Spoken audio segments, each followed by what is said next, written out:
Wow. Hey guys. So we're just fresh off of crying after watching the Mandalorian season finale. And wow. You know, talking about this is gonna make me tear up again. So yeah. As I was watching the episode, I scrambled together some notes, so I'm gonna read after that. Oh my god. So, like, I figured out there's something very beautiful about Star Wars. Because, like, to me and to the billion fans around, Star Wars is more than just movies and TV shows. Like, to most people that are really deep into Star Wars, they're major fans, like major fans. And so, people grew up with Star Wars movies. I grew up around Star Wars. First real movie that I ever remember watching was the original 3 Star Wars movies, and then I got into the Clone Wars. So I'm just an OG. You know, you can't even see half of this painting, so might as well bring it down.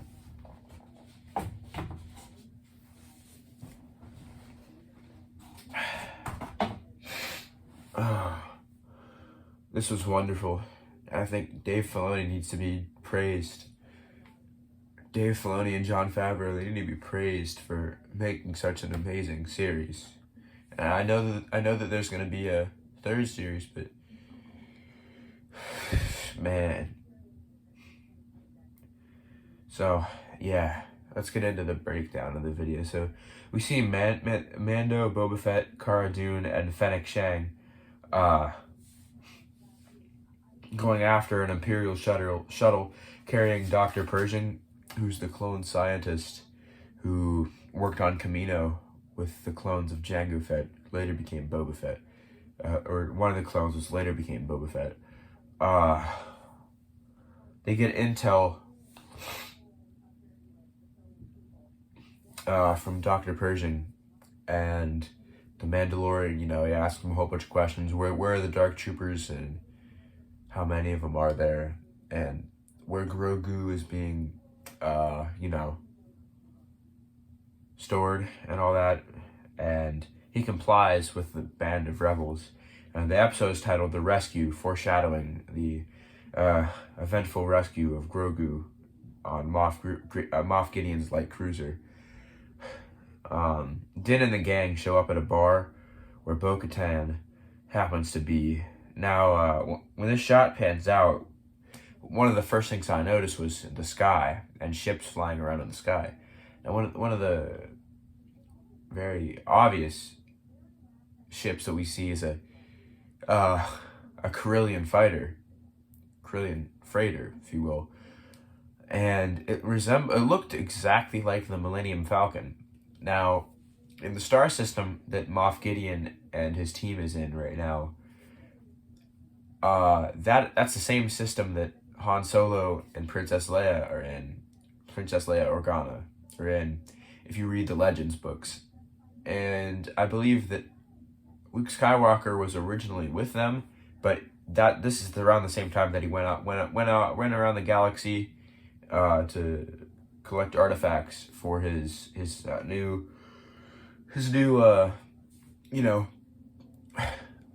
band of Jedis and all that. Din and Boba find Bo-Katan and her accomplice and ask for help. And Bo-Katan gets all riled up and starts insulting Boba Fett. You know, she says he's not a real Mandalorian, and Boba Fett says something like, "Oh, I never was. I never said I was," which he is a real Mandalorian because his father took the creed. His father was a foundling. His father is a Mandalorian, which that makes him a Mandalorian. So technically, it makes him a Mandalorian, and Boba Fett gets in a fight with both of them. Bo-Katan and their accomplice, and they decide to end that, and they all get on the Slave One and in the Imperial shuttle that they stole from the Imperial shuttle that they hijacked. So then they go on to make a plan. And side note here, this is something that I'd love to see. Since later in the episode, Din Djarin and the Mandalorian, he takes off his helmet later in the episode. I'm gonna get into that later, but since he takes off his helmet later in the episode, that does comply with some of the beliefs that Bo-Katan has, and I wonder if there's gonna be some Din Djarin Bo-Katan romance, maybe. Speaking of that, I think the third season of The Mandalorian coming out in December is going to be about Din and Bo trying to restore Mandalore and govern Mandalore and stuff like that, while Luke and Grogu train. Grogu gets trained by Luke and many other masters in the galaxy. Maybe we might see a Cal Kestis cameo. We might even see a Mace Windu cameo. But I think Mace Windu will show up next as a villain if he does show up, and he might have been the one who took Grogu, but hid him, and then kidnapped him. You know what I mean? That he might have been, because he might have fallen to the dark side in between that time, because he just got thrown out the window by somebody who thought it was on his side. All that rage, just pushed him. I know I'm getting off topic here, but let's get back to it. And they put together a plan, and the Mandalorian says, "No, I'll go alone." Like we're talking about, they were talking about who's all gonna go to with them on Moff Gideon's light cruiser, and he had this type of Batman type esque thing. No, I'll go alone.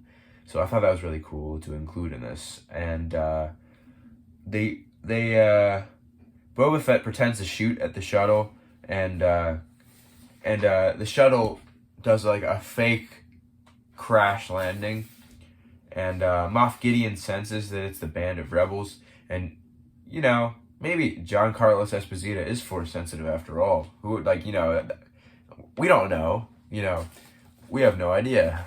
Dave Filoni doesn't tell us anything. Tell us something, Dave Filoni. That would have been a great reveal, to reveal that Moff Gideon is force sensitive. I really wanted to see Moff Gideon versus Luke Skywalker. That would have been fun in this episode, but we got to see Moff Gideon versus Din Djarin, and that was a heck of a fight. We're getting into it.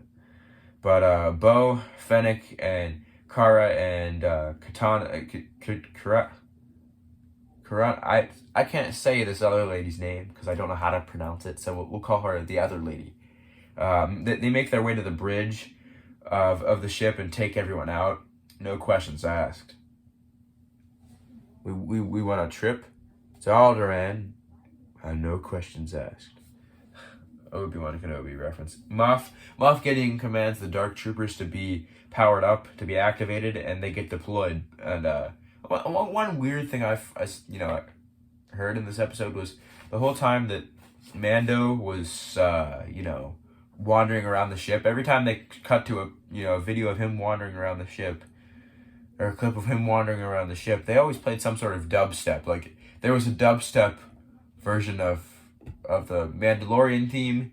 There was also a dubstep, like when he was fighting the Dark Troopers, they're punching each other, there's a dubstep. It's kind of like a sped up, dubstep type of action movie. Something you'd see in a modern action movie.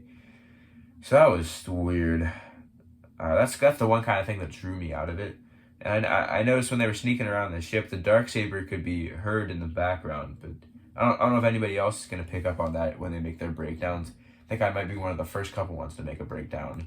I know Star Wars Theory is going to come out with a breakdown probably 2 hours from now. I just finished watching his live stream, and he was tearing up. I teared up watching this, and I'll tell you at the end. So, yeah. Mando makes it to where Grogu was being held, and he accidentally lets a Dark Trooper out of the cage while trying to stop them, but Mando avoids getting killed by using his Beskar spear to decapitate the Dark Trooper. And he vacuums the rest of the ship. He vacuums the rest of the the Dark Troopers out of the ship using the vacuum sealed door. And Din opens Grogu's cell to see Moff Gideon wielding the Darksaber and holding it right over Grogu's head. And he's not even holding it over Grogu's head. He's waving it around his head. He's like, I'm gonna kill this guy. And Moff Gideon agrees to take the child at first, but we all knew that it was trickery. So he agrees to take the child, but then he turns around and attacks Din Djarin with the Darksaber. And Beskar, this stuff here, Beskar can withstand lightsaber battles or lightsaber strikes. You've seen it in the episode The Jedi, Chapter 14, when Ahsoka Tano tried to attack him and nothing worked. But one thing that I don't understand is there's all these spots in Din's armor that aren't covered by anything. Like his neck, that's just cloth. Around his knees, that's cloth. Around his boots, like imagine if what I was thinking was gonna happen was Moff Gideon would have cut off like his arm or something, or some spot that was exposed. That was weird, but so yeah, that didn't happen. But Din straight, Moff Gideon gets a Darksaber knocked out of his hand, and he was almost nearly killed by Din, but Din Djarin saved his life, or he spared his life, and he brought Moff Gideon to Bo-Katan and people at the bridge, and but Moff Gideon's talking to Bo-Katan, trying to get in his head, and she's like kind of sulking at this point because she sees Din, or the Mandalorian, these guys like to call him. I'm gonna keep referring to him as Din because that's his name. His name's not the Mandalorian. Din is holding the Darksaber, and he looked bad. He looks badass, if you ask me. So I'm liking where this is going. So Din walked in with the Darksaber, carrying Moff Gideon in there. He tosses him on the floor, and Gideon basically explains to Bo-Katan that the only way, reminds her that the only way that she can get the Darksaber is if she defeats Din Djarin in combat. But she, whether Mando was trying to get the Darksaber or not, he is the owner of the Darksaber, and he does rule Mandalore now. So I don't know if that crossed anybody else's mind when they were watching that immediately. I bet it didn't, but whoever wields the Darksaber is the ruler of Mandalore, and there's no questions asked about it. Like, even if there is some discrepancy against it, and even if there is some backlash against it, and people don't like the new leader, they can't do anything about it unless they challenge them. And Bo-Katan had the opportunity to kill Mando right there, but she didn't. She honored the fact that, he's a new ruler, and I like that. So,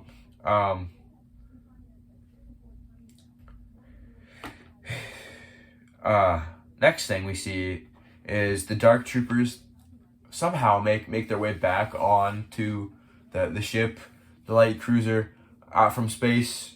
It's weird. So they somehow make it up onto the ship again, and we see Cara, I don't know if you say Cara or Cara. I'm gonna say Cara. Cara Dune prime her rifle. Aims at Fennec Shand and Bo-Katan and her accomplice. Just prime their weapons and just get ready to shoot whoever's coming. And we see an X-wing, and we think it's a lot of Cara Dune in the episode. She thought it was another rebel. No. If it's Luke Skywalker, baby. So we see this X-wing. We already know who it is. We already know it's definitely going to be Luke Skywalker. So we see Red 5 come into the cockpit, and then this is where it gets easy. This is where it gets real cool. We see Luke Skywalker walking through the halls on the security camera on the bridge in full robes And then we see his gloved hand on the security camera footage, and he's wiping through these dark troopers. And Moff Gideon looks so surprised. Like, he looks either surprised or scared. I think he looks scared because I think he thought that Luke was going to come up onto the bridge and kill Moff Gideon or something. But I think he knew that he failed, you know? There's not really much he could do. Thing is, Moff Gideon and the whole Empire, or the whole remnants of the Empire, had this whole plan.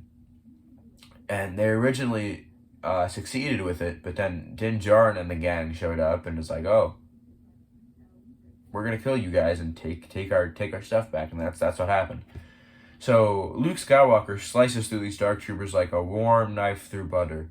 And Luke takes, eventually Luke comes in contact with Mando, Din Djarin. And Din talks to Mando what am I saying? Din talks to Luke, Luke talks to Din, saying, are you a Jedi? Yes, blah, blah, blah, all that stuff. And there's a really, really, really emotional moment between Din and Grogu.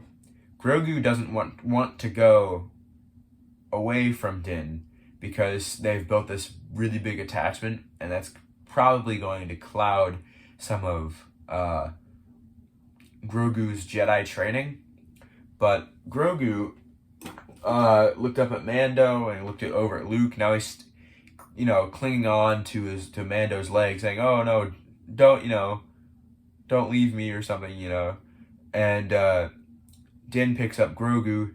Din takes off his helmet for another time. Now this time I think it's probably permanent, because unless he gets into a battle, but I think he's, there's no way that he's going to take his helmet off around that many people so nobody, notices his face.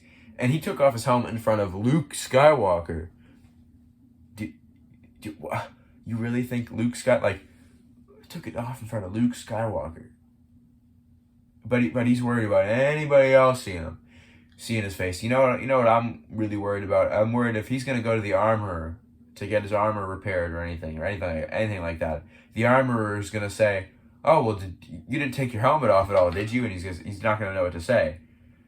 But that's literally that's the armorer's dogmatic, narrow views of the Mandalorians. But I don't even think he'll go to the armorer.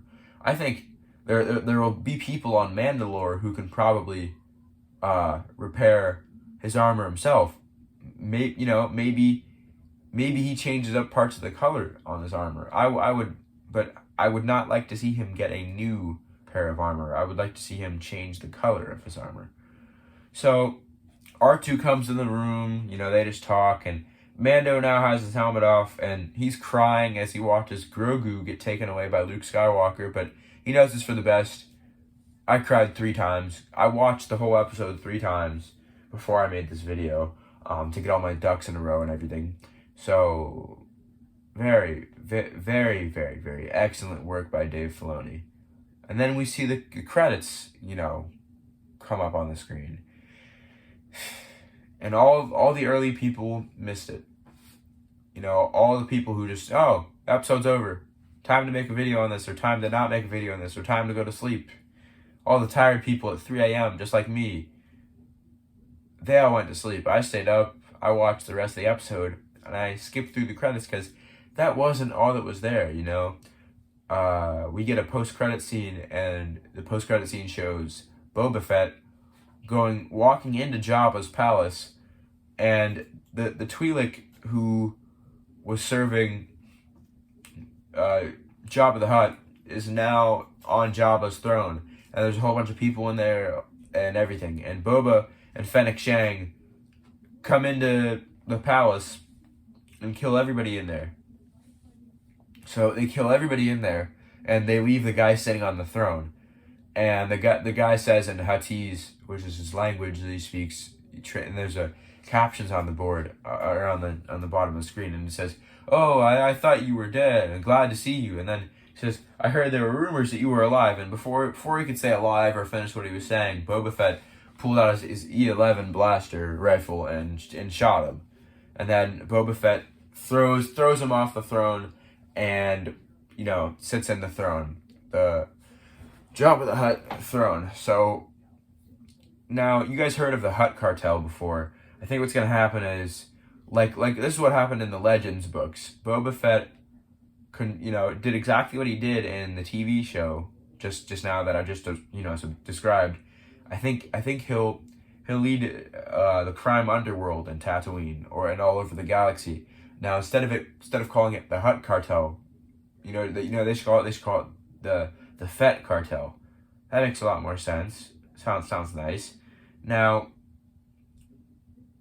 we are left on a cliffhanger, guys, until December 21st, 2021. Sometime around there, I've heard. So I have no idea how I'm going to wait a whole year to watch Mandalorian, the new season of The Mandalorian. But to be fair, there is a Obi-Wan Kenobi series coming out. I couldn't care for any of the other Star Wars series or any of the other Marvel series except for the Obi-Wan Kenobi series. That is the only series that I ever want to watch on Disney Plus other than The Mandalorian or Winter Soldier and The Falcon. It's the only other series I want to watch. I don't even want to watch WandaVerse. I don't want to watch The Bad Batch. I don't want to watch Cassian Andor show. That's the only show I want to watch. So, yeah. And at the end of the series, they were talking about, it said at the end, in like, you know how they have the chapters to the movies, or like the chapters to every episode, like chapter 14, chapter 13, chapter 15. They did this like kind of, it was like a book type thing. It said the Book of Boba Fett, and what everybody's theories is. This was my theory. I thought this automatically was, what if this whole Mandalorian series is just a tale of Boba Fett? You know what I mean? What if the first series, the first season, didn't have Boba Fett in it? It wasn't leading up to that, but you saw him at the last episode of the first season, then you see him all throughout the second series. So it said the book of the Book of Boba Fett. What if episode 3, season 3 is titled that, or what if it's something like all of these chapters could be like chapters in a book to the chapters of Boba Fett. You know what I mean?